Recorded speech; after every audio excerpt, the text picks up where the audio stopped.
Morning, Saturday moaners. How are you all? Good morning, good morning. The beginning, we're at the very top end. Well, not really. No, we're not. It's 10:15. We're already midway through the morning of what could amount to the hottest day of the year. Are you prepared, guys? Wherever you are. Obviously, I'm speaking to people in the UK. It's going to get hot to trot. It's already, they're saying it's going to be 33 degrees. I'm looking at the garden. It's just like, baking. I've got a fan at my feet. So you may hear a little bit of a hissy sound. I do apologize for those of you listening on podcast. How are we all? Thank you for joining me in Nads last night for the late Iran-Israel chat. Not surprisingly, that hasn't moved too far in terms of the news today, but we are going to be touching upon some details there too. But of course, the big news. I just want to ask you guys, the assisted dying bill, which narrowly got voted through the House of Commons yesterday. The assisted dying bill. Can I just ask, I just want to do a straw poll. Are you in favour of an assisted dying bill or not? Say yes or no. Yes or no. Reese Roberts, you're absolutely right. It's going to be a furnace today, Reese. A furnace of fury. Have you seen 28 Years Later, Reese? My review is landing later. I was too whacked out last night. Excuse me. Hugely in favour, says Joe McKenna. And Carol L, yes. Caroline Turlington, no. Pro-choice wasn't so narrow, Misha. Well, it was 23 votes. So many ill people in England and Wales to be given the right to, let me just get this up here, right to an assisted death in a historic societal shift. After months of argument, MPs narrowly voted in favour of a private member's bill introduced by Labour's Kim Ledbetter, which could become law within 4 years. Interestingly, Angela Rayner and our health minister, health secretary, Wes Streeting, voted against it, which is interesting. Obviously, it was a private member's bill, so politicians could vote according to their personal feelings on this, rather than a sort of party political line, if you like. I'm just going to play a clip of Kim Ledbetter as she was kind of campaigning or giving one of her mission statements prior to the vote yesterday. Spoken to terminally ill people themselves. We've spent a lot of time talking about them, but not always with them. Pamela and Sophie both have terminal breast cancer and shared their stories yesterday. Pamela is a proud Christian who just wants to have choice when her time comes. And Sophie, who is allergic to opioids, wants to ensure her beautiful daughter has nothing but happy memories of their time together. Not supporting the bill today is not a neutral act. It is a vote for the status quo. And it fills me with despair, just one moment, and it fills me with despair to think MPs could be here in another 10 years' time hearing the same story. It's, I personally think it's a curious one, this. I've had conversations with young adults about this. And I think it's well and good if people, here's the thing that strikes me as odd about this. If you're vehemently opposed to this, you're probably someone who's not going to elect to use the assisted dying bill. You may be politically opposed. I know there are lots of disability activists who held a protest outside Parliament. They made passionate pleas that it would lead to people being coerced into ending their lives early. I think the guardrails to this will be robust enough. I think we can trust so many laws are passed. If I'm really honest, this is another one of those laws, though I know it's a very personal thing and that no one should judge anyone for having different opinions on it. But I don't see how one could be against this. It's like it's pro-choice, as I think YouTube said. It's allowing people to have the choice. And I think as long as there are extraordinarily robust regulations and rules and a system that disallows the ability to, shovel people towards assisted dying, I think it can only be a good thing. MeTube, around 600,000 terminally ill people every year, only a small fraction opt for Dignitas, more denied because they can't have their family with them. For those, just some of the people who say they're opposed to it, maybe just give us a little bit more detail on what your concerns would be, because I am curious to know why people would feel strongly against it. What's going on? I didn't post my last message. It just appeared. Carol Lewis. Hey, what's going on? I didn't type and post my last message. I don't understand what you're saying, Carol. Sorry. Braxton, Snake, Louisiana, Carolina. Oh, right. Sorry. I think for me, religion plays a part in my views, Anne-Marie. Guess it should be a choice, just not for me, really. So, again, if religion's playing a choice, I'm presuming perhaps maybe you're also sort of skeptical or not pro-abortion, maybe, but maybe you're pro-choice. I don't know. It's all about dignity and respect, says Joe McKenna. Our doctors right now have to navigate a very difficult path for terminally ill who are suffering. I agree.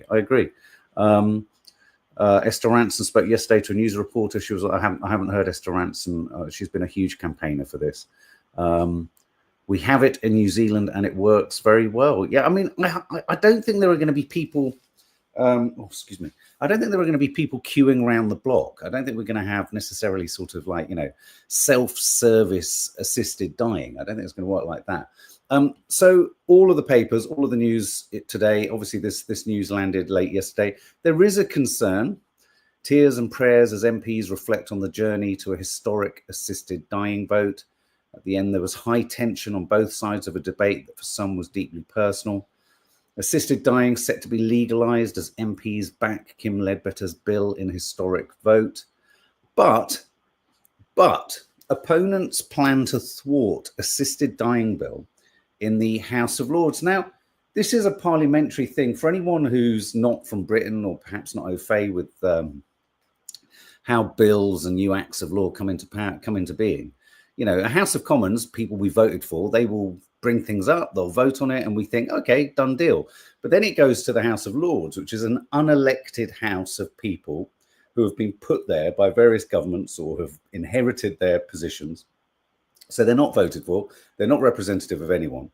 And they can do this thing called filibustering. So just because it's passed in the House of Commons, this bill could end up looking nothing like it currently looks by the time it potentially comes into law.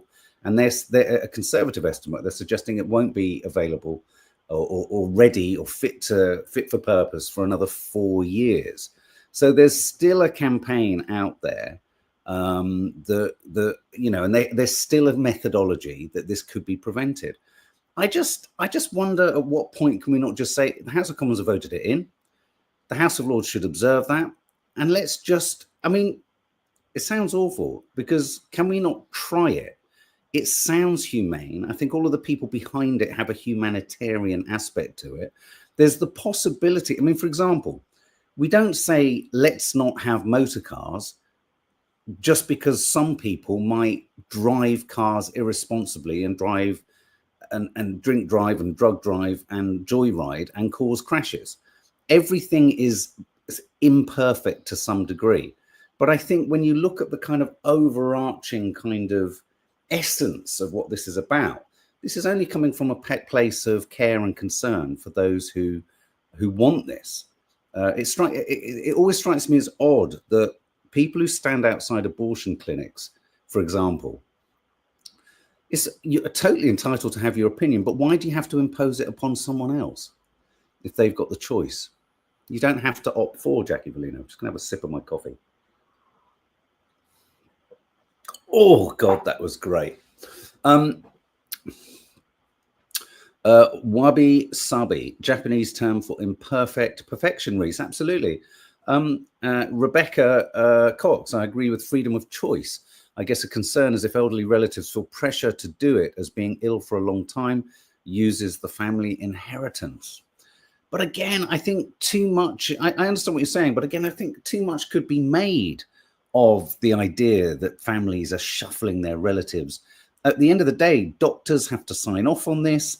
It's not going to just be a case of, my nasty son and daughter-in-law have said, do this. They've said, they don't want me around, love. And then suddenly they head off and a doctor's going to give it a green light. It's just not going to work like that. It's just not going to work like that.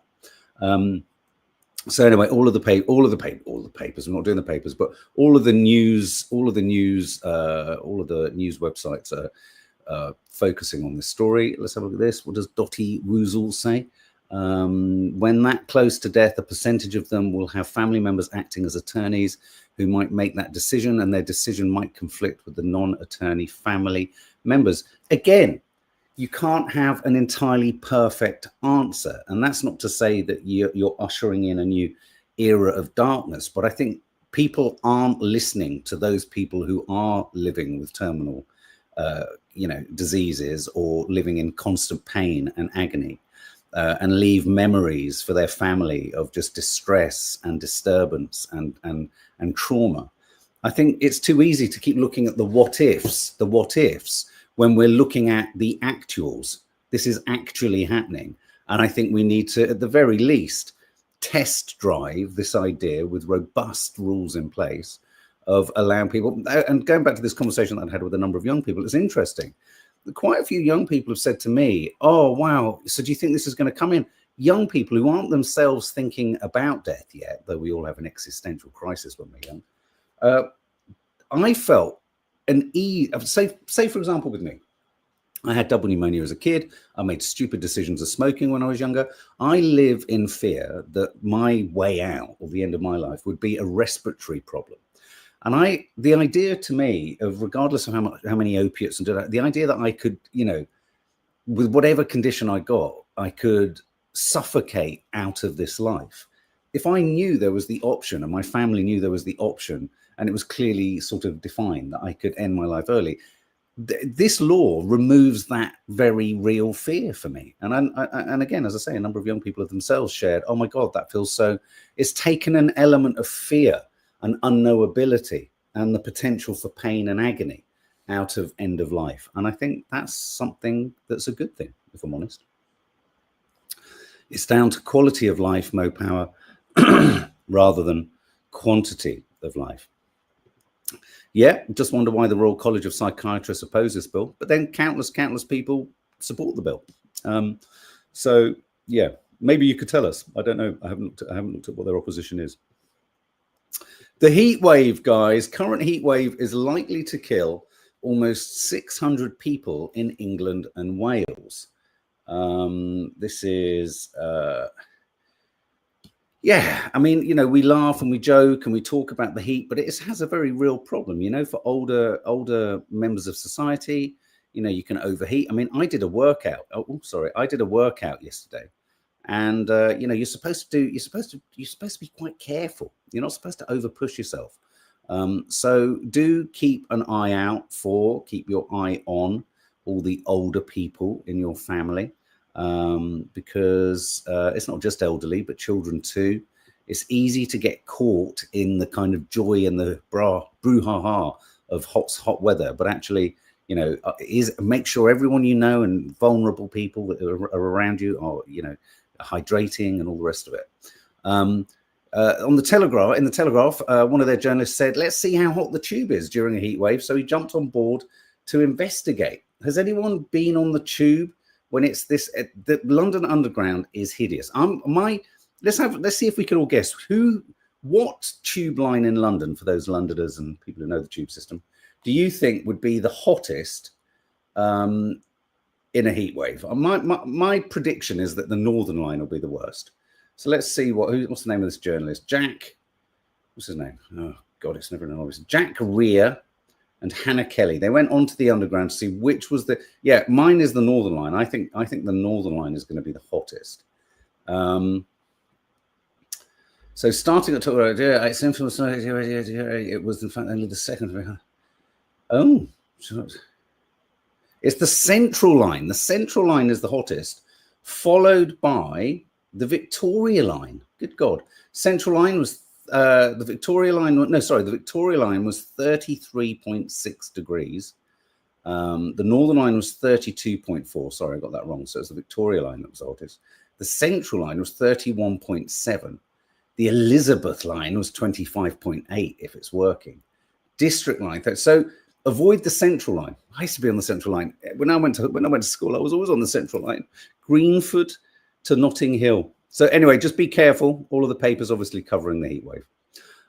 Israel-Iran war, fresh attacks exchanged as Israel says it has set back Tehran's nuclear program by at least 2 to 3 years. Well, you know, my problem with this, that's an easy claim, because I think Iran's nuclear ambitions were probably always about 2 to 3 years away from creating a nuclear bomb. Here's a curious existential thought for Israel and the West. Maybe Iran were only developing nuclear material for energy, but in getting it to the level that you use it for civic purposes, you were always 2 to 3 years away from creating a bomb. So now that they can claim, I mean, there's no way that Netanyahu is going to say, oh, now we've compromised their nuclear capabilities, let's stop the war. It's just not going to happen. So we're still at this stalemate situation that we discussed last night, in which basically Iran have said, we will re-enter diplomatic talks if Israel stops attacking us. And what we must all remember and remind those who want to run around going, oh, the Ayatollah, we need to regime change, cut the snake, head of the snake. Oh my God, Israel started this. We mustn't lose track of that. They started this with a preemptive, but also provocative strike. So I don't think Iran is any closer or any further away. Now, there was an earthquake last night, which registered at 5.2 on the Richter scale in Iran. Some are suggesting or wanting this to suggest that could this have been a test of a nuclear explosion underground. We talked at great length last night about the possibility of America using a tactical nuclear warhead to try and remove the nuclear threat of Iran. I mean, if you can't wrap your head around the inherent insanity and contradiction of that, then we can't help you. Head somewhere else. Israel and Iran launched new attacks as Tehran says it will not negotiate its nuclear program while under threat. Strikes me as entirely reasonable. Entirely reasonable. 16 minutes ago, reports are that at least 430 people have been killed and 3,500 have been injured in Iran since the start of the conflict. That's official Iranian news. Turkish Foreign Minister Hakan Fidan, half an hour ago, says that Israel is dragging the Middle East into total disaster. Lots of people actually online in Turkey asking the question, are we next? I think I just posted something on my Insta stories. Apparently, whilst this Iran-Israel conflict is happening, Israel has moved a further 1.5 kilometers into Syria. Now, these little nibbles here and there of land and territory are significant because Israel has an expansionist policy, the Greater Israel concept. And this is really the moment where I think the Arab nations surrounding Palestine and Gaza and surrounding Iran really need to ask themselves a few existential questions. And we're including Jordan, which is where Nadia's family comes from. You could end up dying at the hands, death by a million cuts rather than one great big chop. Because believe you me, Jordan would be easy to roll over. I don't think Egypt would be much of a kind of challenge for the Israeli might. So lots of countries in the sort of Middle Eastern diaspora are very concerned. Turkey is very concerned about what this means. So Turkey are becoming increasingly sort of vocal in their worries. Israel, meanwhile, is managing to get everyone into their shelters, into their bunkers, and is actually, although there's quite a bit of kind of material damage happening to buildings, very few casualties are happening to the Israelis themselves. Guarded. No, this is interesting. The reason this is a headline that's in the Daily Telegraph today, and I just want to share this with you because I copied the link into my notes. And let me just find the headline again. This headline has been changed. This is in the Telegraph. Guarded by a unit no one knew existed, Ayatollah Khamenei lives in fear. Sorry if I pronounced that incorrectly. The Ayatollah, the supreme leader of Iran, lives in fear. Now, the headline earlier this morning was actually this. How Trump and Netanyahu could kill Khamenei, the supreme leader, calling for the death or positing the possibility or discussing the ways in which you can take out the head of a state, that by the United Nations' own definitions of provocation and self-defense hasn't actually yet done anything other than retaliate to an aggression from Israel, to then talk about, take any ideas or beliefs that this isn't about regime change. This is all about regime change. We talked, I won't go over it again. Do check out our live last night. It was a good hour-long chat. Really meaningful. You guys were great. Lots of interesting contributions, lots of clips, but also a discussion about, you know, the extent to which, you know, Donald Trump's 2-week delay is bluster, or whether it's, you know, a strategy, and what is Trump going to do? Lots of discussions about the doomsday plane and all that kind of stuff. But it was just interesting that we have right-wing, outwardly Zionist publications in this country, the Telegraph, just asking quite blithely, you know, and they changed the headline. And I think they changed the headline because I think they realized they took it too close to the bone, how Trump and Netanyahu could kill the supreme leader. This also yesterday, Yoav Gallant co-wrote. Yoav Gallant was the defense minister of Israel. He has an arrest warrant from the International Criminal Court for his arrest for war crimes. And this is the most shocking. This is a detail that I wanted to talk about last night, but I forgot. He co-wrote an article for the Times.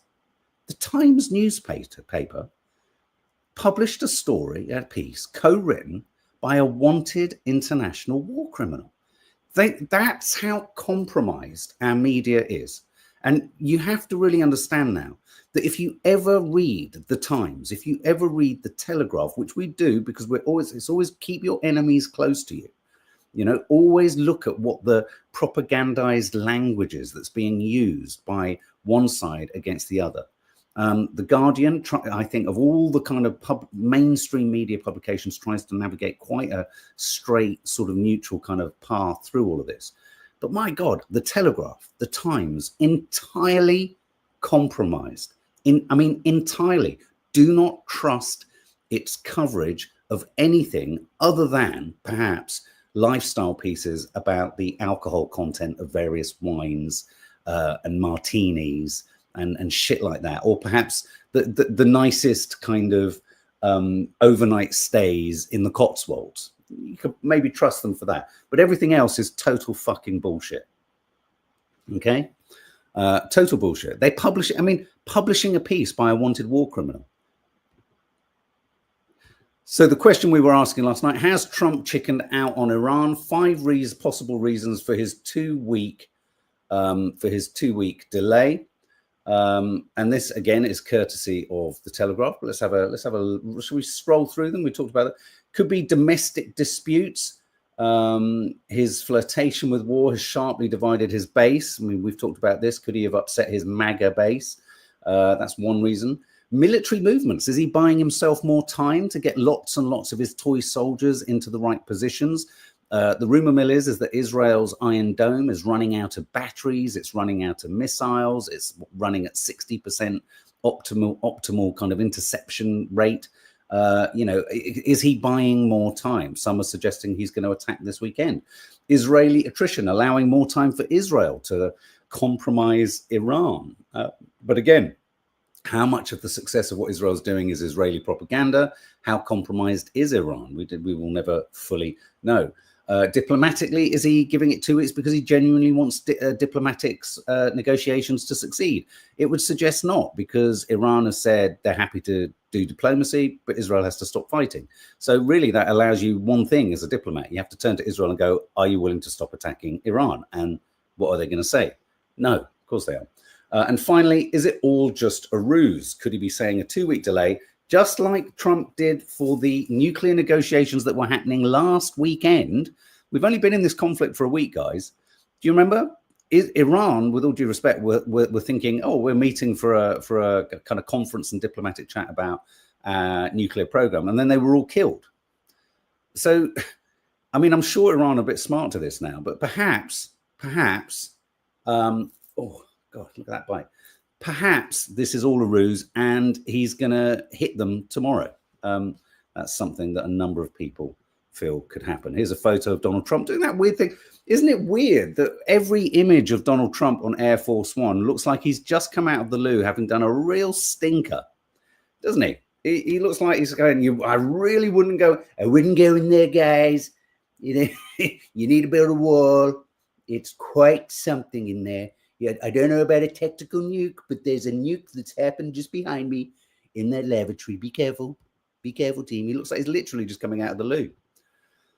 Mahmoud Khalil released from ICE detention after more than 3 months. This is wonderful news. This is the Palestinian activist, the Columbia University Free Palestine protester, a more gentle, diplomatic individual you could not come across. And so he has been released. 3 months he's been held without charge, and finally he's been released, and we've got some footage of him coming out. My priority now is to get to my beautiful wife and precious son. We need to do that as soon as possible. And I mean, although justice prevailed, but it's long, very long overdue, and this shouldn't have taken 3 months. I leave some incredible men behind me, over 1,000 people behind me, in a place where they shouldn't have been, in that place, in the first place. So the Trump administration has labelled you a national security threat. They have fought tooth and nail to keep you detained in one of the most renowned and punitive detention centres in the country. Do you have any message for the Trump administration? Trump and his administration, they chose the wrong person for this. That doesn't mean that there is a right person for this. There's no right person who should be detained for actually protesting a genocide, for protesting their university, Columbia University, that is investing in the genocide of the Palestinian people.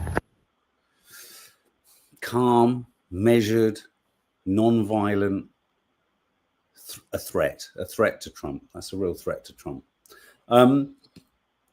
In other kind of more tabloidy news, BBC breakfast staff liken show to Hunger Games as crews split into rival camps amid Naga Munchetty bully claims. Does anyone watch this? Does anyone watch BBC Breakfast?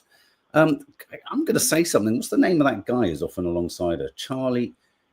Does anyone else find? I mean, look, there's an image of her smoking a fag. This is so sort of retro, isn't it? I don't know why. I was almost shocked. BBC staff smoking. Fucking hell. And Charlie State. Does anyone else find Charlie State almost seems sort of like always quite sneery about everyone? And I'm just wondering whether that might account for Naga. Anyway, these daytime shows where there's always this kind of a suggestion that there's such, nastiness at work. Saw Naga out and about not too long, actually. I find him creepy. Yeah, I mean, I don't want to know. Charlie State is his name, Charlie State. I like Naga. She's funny. Publicity stunt by BBC numbers are clearly BBC. Yeah, maybe. Well, they can be. Oh, so smoke. Oh, okay, Victoria Moore. Yeah, that's going quite far with that. Naga is so rude. I don't know. I don't watch that.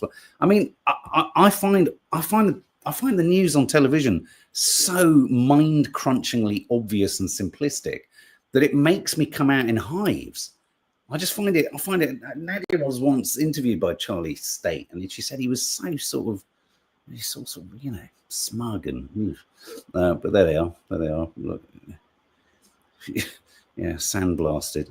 This is an interesting one. I don't know what you think about this. Every baby's DNA is going to be screened on the NHS in a bid to detect and prevent disease. Now, this is weird. When I read this, at first I thought to myself, no.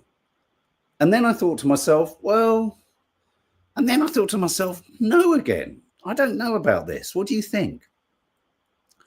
If this is made normal for every child, is there a worry that the DNA of every future adult could in some way be used, harnessed against them in the future? I suppose I entered a kind of artificial intelligence dystopia where I thought, well, what? Okay, this is all well and good. The idea behind this is so that we can very early on know where problems are going to emerge and where problems come from. And I think this speaks a little bit to that idea. Nadia's a big fan of this idea that you get a test and you can find out what your likelihood is. I don't want to know. because I'll end up living to that diagnosis, or I'll be living in fear forever of it coming and knowing it's coming, and or knowing that the likelihood of it coming. I mean, we did our DNA tests just for ethnicity interest to see what we are. I think I shared mine with the members. Don't forget, No Name Sunday show on a Monday, this Monday evening, live chat. Do subscribe, become a family member if you haven't. I shared with you, yeah, so that's interesting, but you are given the choice when you get your DNA just for ethnicity and family tree. You're given the choice of click health, and it'll tell you all the things you could get. I don't want to know all the things I could get. But here's the question.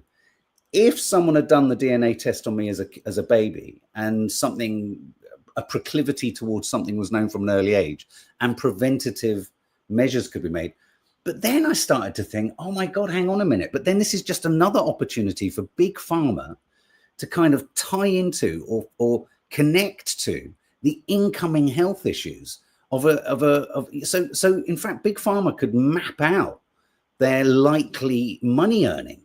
And then so that became, and then I thought, but then when artificial intelligence which it's going to do in about the next 2 years, isn't it? It's going to lock us all out of the system, and it's going to have all our details. Fuck the biggest data breach that there's ever been in history. By the way, guys, if you've got an Instagram account, a Google account, YouTube account, you've all got Google accounts if you're commenting, change your passwords. Everyone change your passwords. Biggest compromised data dump. AI will get this information, and then we'll go, right, brilliant. Everyone who's got this DNA issue will do this too. Health insurance and life insurance will be changed forever, Y2 user. Yeah, what do you think of this? Yeah, Charlene Evans, no, like you, Mark. Back and forth, then went to no, not 100% sure this is what it would be used for. Yeah. So I just thought, no, once the genie's out of the bottle and you start doing this, but all babies could have their DNA mapped to test for future illnesses under a plan unveiled by our government. Okay, here's a really, I know I'm not going to all right, okay, calm yourself down, Mark. I don't subscribe to the David Icke theory that all of our leaders are lizards. I'm sorry, I don't. But there's something deeply suspicious about the extent to which Keir Starmer and Rachel Reeves sound like robots. And a little part of me thought, wouldn't it be weird if we've got no way of knowing, but all of our government officials and leaders have been compromised already by AI? A sort of biological chip, like the one that anyway, so I was going off into the land of Mary. But this is coming from our government. So Labour is set to pour £650 million into DNA technology in an effort to treat serious illnesses before they become a problem. Health Secretary Wes Streeting, a bigger hopeless waste of space I've never come across. Really. And when people talk about, every time I heard him in the campaign, I was like, you are fucking having a laugh that this guy's been held up as some kind of top dog example paragon of political fucking analysis. In comments first reported in the Daily Telegraph, Health Secretary Wes Streeting said new technology in areas such as genomics would help leapfrog illnesses. It's like almost no one pauses for a moment and asks ethical questions. It's like they just go, oh yeah, we can, let's do it. So yeah, I don't know. I had a moment where I thought, oh yeah, okay, get ahead of but then I thought, no, my feeling on this is no. And I can't quite unpack exactly why, but my instinct and my emotional response is no. Alcohol should have labels warning drinkers of cancer risks, charities say. Anyone agree? Do you agree with this? Who feels that this should? I mean, we've discussed this briefly before. This is the idea that, you know, if you buy a bottle of beer, if you buy a can, if you buy whatever, it'll have something on it that says this could fucking kill you. Is this like DNA? No, I personally think this is quite a good thing, if I'm honest. Only because, and I've said it many times and I'll say it again, because when I saw a really horrific image of cancer on a cigarette box in Australia, it made me stop. I looked at Maddie, who was about 2.5, 3, 4, and I stopped. It worked. Dottie Woozle. Fun fact. It's illegal to have a DNA test in Israel. It stops people being proved they don't originate from that region, which they use to justify their claim to the land of Greater Israel. Well, it's a very hot potato, that, isn't it? But apparently, this is a curious detail. when studies have been done of the DNA of many Palestinians in the region, because Palestinian, you're Semite if you're from the region, Jewish, Palestinian, Arab, whatever, Semites. Palestinians are Semites.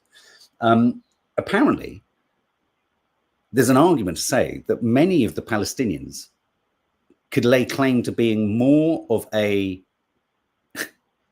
have more DNA specific to that area than something like 85% of the population of Israel, of which I think the DNA relates to Europe or North America.